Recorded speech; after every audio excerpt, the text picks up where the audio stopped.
Bonjour, bienvenue pour le Grand Angle, votre rendez-vous mensuel sur l'actualité de France Stratégie. Enfance et adolescence, c'est le thème du nouveau rapport rédigé par les équipes de France Stratégie. Un rapport remis au président de la République ici, au Musée des Arts Décoratifs, où est célébrée la littérature jeunesse avec l'exposition 50 ans de création à l'École des loisirs.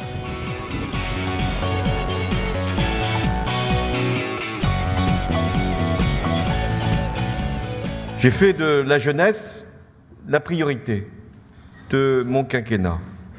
Et avec une ambition toute simple à énoncer, faire que les jeunes générations puissent vivre mieux que celles qui précèdent. Déterminer les objectifs de développement de l'enfant que l'État doit soutenir, c'est la mission confiée en 2013 à la commission Enfance et Adolescence. Après 19 mois de réflexion, d'audition et un sondage, le rapport préconise un décloisonnement de la vie de l'enfant. Avec une vie partagée entre l'école, loisirs et famille, l'enfant acquiert des compétences variées qu'il faut valoriser. Il faut que toute personne dans notre société ait au moins un domaine de reconnaissance positive. L'idée, c'est que même à l'intérieur de l'école, il y ait des compétences non scolaires qui soient reconnues. Pour la commission, les activités extrascolaires doivent être reconnues par le système éducatif avec la création d'un socle obligatoire de formation dit par l'expérience.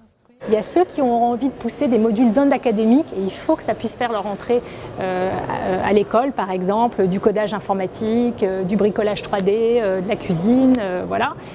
Il faut que ces choses-là fassent partie des cursus, mais donc aussi des moyennes, etc. et qu'on puisse être bon là-dessus.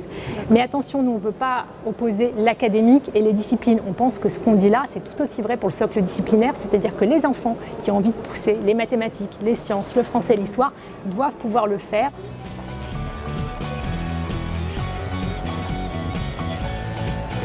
Promouvoir toutes les activités extrascolaires, c'est ce que fait ce lycée parisien qui accueille aujourd'hui des élèves venus de toute l'Île-de-France et ils ont une passion peu commune, les mathématiques.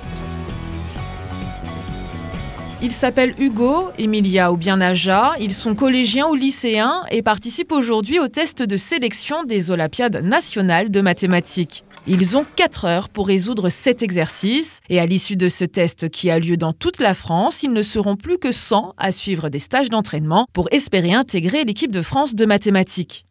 C'est assez différent des maths scolaires finalement et des maths olympiques. C'est-à-dire que ça laisse pas mal plus de place à l'inventivité et à l'imagination. Organisé par l'association Animat, ce réseau de professeurs bénévoles a pour objectif de promouvoir les sciences auprès des plus jeunes, notamment avec le développement d'ateliers ou de clubs de mathématiques dans les établissements.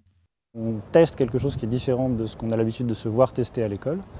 Et donc on a quelque chose qui est plus de plaisir, plus de goût pour les élèves. Donc si on peut retrouver par ces activités périscolaires du goût pour des élèves qui auraient tendance à s'ennuyer en classe avec ce qu'on leur propose, on a quelque chose qui est tout bénéfice pour le système en entier.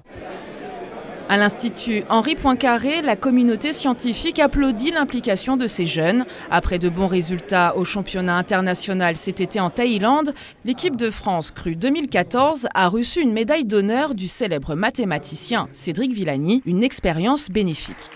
Ça m'a permis de ne pas m'ennuyer pendant mes années de lycée. Ça m'a permis de m'ouvrir sur l'extérieur. Et oui, l'équipe des 6 qui étaient sélectionnés, on était soudés, on s'entraidait. On me dit que sur cet exercice, la France s'est placée en 14e position mondiale, ce qui était le meilleur résultat depuis 20 ans. Il y a tellement d'opportunités de nos jours, dans un cadre associatif, de faire des choses en plus de l'école qu'il faut que le maximum de jeunes saisissent cette chance. Ça participe aussi à la formation intellectuelle, au fait de prendre du plaisir, à apprendre à s'organiser. Activités sportives, culturelles ou académiques, pour la commission, la mise en place d'activités extrascolaires obligatoires permettrait de lutter contre des situations d'isolement social qui touchent 10% des enfants et adolescents.